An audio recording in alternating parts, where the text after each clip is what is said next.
हरिः ॐ श्रीगुरुभ्यो नमः।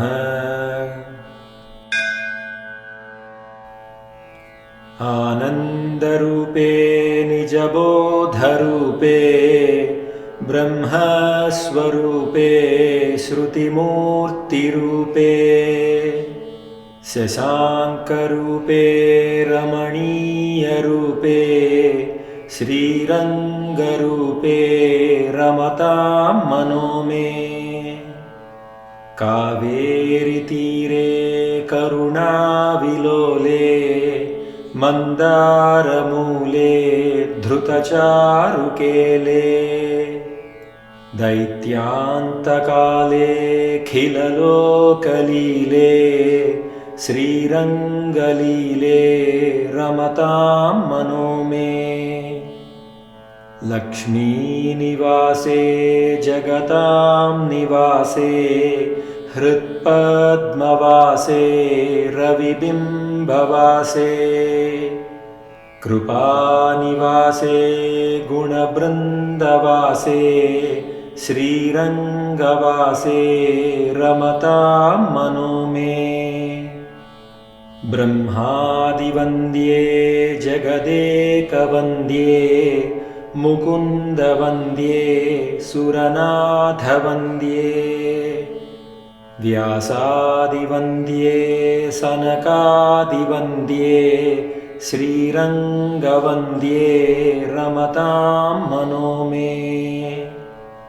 ब्रह्माधिराजे गरुडाधिराजे वैकुण्ठराजे सुरराजराजे त्रैलोक्यराजे खिललोकराजे श्रीरङ्गराजे रमतां मनो मे।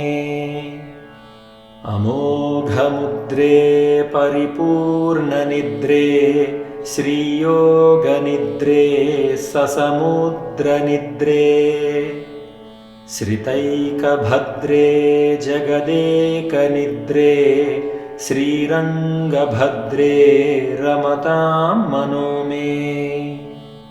सचित्रशायी भुजगेन्द्रशायी नन्दाङ्कशायी कमलाङ्कशायी क्षीराब्धिशायी वटपत्रशायी श्रीरङ्गशायी रमतां मनो मे।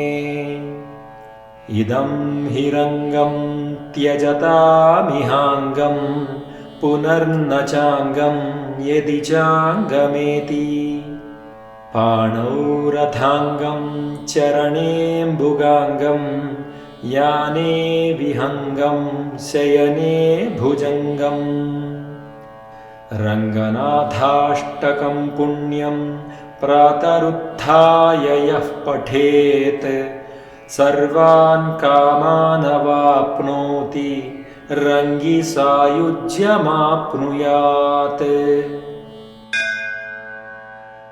सर्वं श्रीकृष्णार्पणमस्तु। श्रीगुरुभ्यो नमः।